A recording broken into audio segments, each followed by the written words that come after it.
है। मोटा भाई ढोंगी के पास गया था, ढोंगी भाषण दे रहा था। न जोगी उसको कहिए ही मत। अगर आप उसको जोगी कहेंगे तो आप जोगी को बदनाम करेंगे।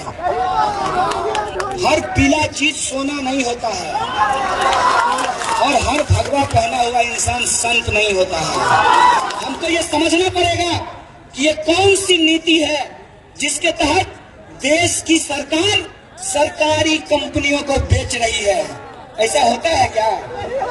ऐसा माँ बाप आप देखे हैं कि अपना बच्चा को प्यार नहीं करे, अब पड़ोसी के बच्चा को गोद में लेकर के हेलो डार्लिंग बोले। ऐसा होता है क्या? ये कैसी सरकार है? ये कैसी सरकार है जो सरकारी रेलवे नहीं चाहती है? ये कैसी सरकार है जो सरकारी बीएसएनएल नहीं चाहती है? ये कैसी सरकार है जो सरकारी भारत पेट्रोलियम नहीं चाहती है?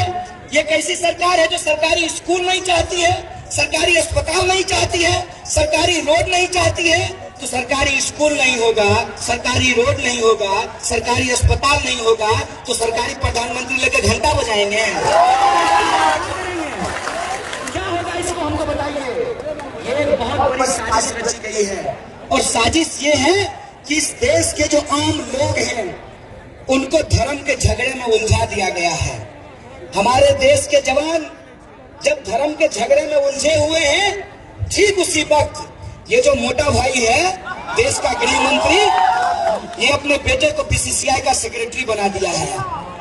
आप दिन रात इस फील्ड में भी लड़का सब दौड़ने के लिए आता होगा, भोरे भोरे करके फौज की नौकरी का तैयारी करता होगा, खूब मेहनत करके, ठंडा हो गर्मी हो बरसात हो, दौड़ता है, डिप्स मारता है, उठक बैठक करता है और जब बहाली के लिए जाता है सब कुछ होने के बावजूद सीना भी पूरा है, हाइट भी पूरा है, दौड़ भी एकदम सही समय पे पूरा करता है। तब जब मेडिकल होगा तो डॉक्टर कहेगा अरे बाबू तुम्हारा गोड़ का अंगूठा टेढ़ है, 3 लाख रुपया दीजिए, सब टेढ़ का अंगूठा सोज हो जाता है। क्या चीज ठीक बोल रहे हैं कि गलत? अरे बोलिए, मैं सच बोलने में थोड़ी पैसा लगता है। सिपाही सब खड़ा है, बता देंगे आपको क्या होता है इस देश में। मेहनत मजदूरी करने वालों का बच्चा मेहनत करके तैयारी करता है, पटना में खिचड़ी खाता है बेचारा, खिचड़ी। 2 टाइम में रोटी बनाने में गर्मी लगता है तो एक ही टाइम में दोनों टाइम का खाना बना करके रख लेता है। 16 घंटा पढ़ता है, एसएससी का तैयारी करता है, रेलवे का तैयारी करता है और जब एग्जाम देने के लिए जाता है तो पता चलता है कि क्वेश्चन पेपर लीक हो गया है। अभी सिपाही भर्ती हो रहा था, जितना सीट था उससे हजारों गुना ज्यादा देश के जवान जो हैं, बिहार के नौजवान जो हैं, वो परीक्षा देने के लिए गए। ट्रेन में इतनी भीड़ हो गई कि पैर फिसलने से लोगों की मौत हो गई, नौकरी आने से पहले ही जान चली गई। देखिए इस देश में गरीबों के साथ क्या हो रहा है। हमको देश में धर्म बचाने के नाम पे बंदूक थमा दिया है, अपने बेटा को बीसीसीआई का सेक्रेटरी बना दिया है। ये हमको सोचना पड़ेगा कि हमको किस झगड़े में उलझाया जा रहा है। मैं तमाम लोगों को कहना चाहता हूँ, जो लोग आज धर्म बचाने का नाटक कर रहे हैं, कान में कड़वा तेल डाल लो नूनू, गुच्चू बढ़िया से निकाल लो और सुन लो कि मेरा नाम कन्हैया है। ध्यान से सुनना, मेरा नाम कन्हैया है।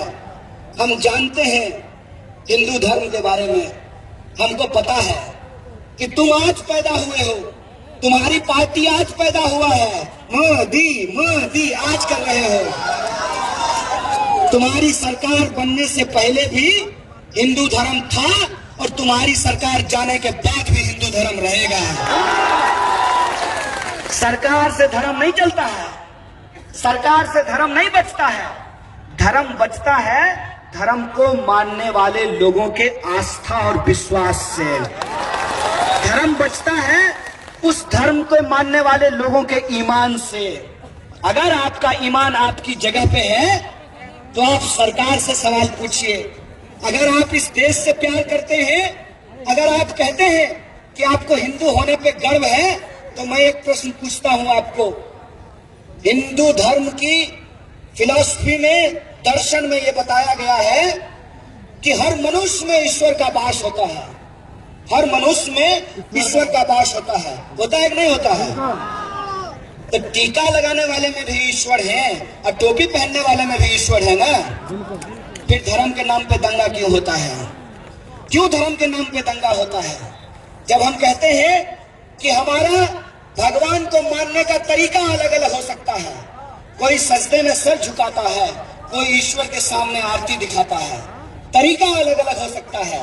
मूर्ख से मूर्ख आदमी ये बात जानता है कि सबका मालिक एक है, ईश्वर अल्लाह एक है। अगर ईश्वर अल्लाह एक है तो इस देश में कुर्सी के लिए धर्म का धंधा क्यों किया जा रहा है? धर्म का धंधा इसलिए किया जा रहा है जब देश में अर्थव्यवस्था का धंधा चौपट हो गया है। 5 ट्रिलियन इकोनॉमी का वादा करने के बाद देश की जीडीपी को जब 5% पे पहुंचा दिया गया है, 45 साल में जब देश में सबसे ज्यादा बेरोजगारी है, किसान सबसे ज्यादा आत्महत्या कर रहे हैं, पिछले 5 साल में 3 करोड़ 16 लाख लोगों की नौकरियां चली गई है। इसीलिए जब देश में अर्थव्यवस्था का जहाज डूब रहा है तो अपनी राजनीतिक कुर्सी बचाने के लिए एनआरसी और एनपीआर और सीए का खेल खेला गया है। इसीलिए मैं तमाम लोगों से कहने के लिए आया हूं, हमारे सामने दोहरी चुनौती है। पहली चुनौती यह है कि देश को बांटने वाला अपने ही देश के नागरिकों को अपने ही देश में परेशान करने वाली जो प्रक्रिया है एनआरसी एनपीआर, हम उसके खिलाफ भी लड़ेंगे और हमारे देश के जो भविष्य है उनके रोजगार के लिए, सबके अधिकार के लिए और सामाजिक न्याय के लिए भी लड़ेंगे। एक हाथ में तिरंगा लेकर के, संविधान लेकर के जो आजादी हमको मिली थी उस आजादी को भी बचाएंगे और जो नौनिहाल आपके गोद में है उसके भविष्य की भी रक्षा करेंगे। ये दोनों लड़ाई हमको लड़नी पड़ेगी। सवाल ये है कि ये सीएए का खेल क्यों खेला गया है? सीएए क्यों लाया गया है? मोटा भाई ढोंगी के पास गया था, ढोंगी भाषण दे रहा था।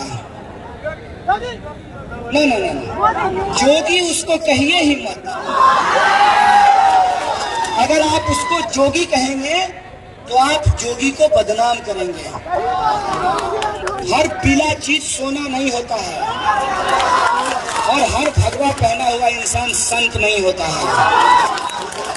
इस देश में संत की परंपरा है, इस देश में त्याग की परंपरा है, इस देश में कबीर की भी परंपरा है, नानक की भी परंपरा है। ये बिहार की धरती है। यहाँ पे एक संत हुए जो किसानों के लिए लड़े थे, स्वामी सहजानंद सरस्वती। एक से एक हमारा इतिहास है। ये लोग इतिहास को तोड़ मरोड़ करके हमको आपस में बांटने की साजिश रच रहे हैं। ऐसा लफुआ सब जो हमारी गाड़ी पे पत्थर फेंकने के लिए आया था, कि लफुआ को ऐसा लगता है कि हमारे ऊपर पत्थर फेंकेगा तो हम डर जाएंगे। हम लंदन से आए हैं, हम लंदन से थोड़ी आए हैं। हम अंग्रेज हैं कि चले जाएंगे। और विजय माल्या भी नहीं है कि भाग जाएंगे। नीरव मोदी भी नहीं है कि 45,000 करोड़ चुरा लिए हैं देश का। ईडी सीबीआई का कोई डर नहीं है। कि लफुआ सबको कहते हैं। दिल्ली फोन कर लेना अपने फूफा को, पूछ लेना कि किस मिट्टी के बने हुए हैं। हम बिहार में पैदा हुए हैं, डर से तो बिल्कुल नहीं डरा सकते हो।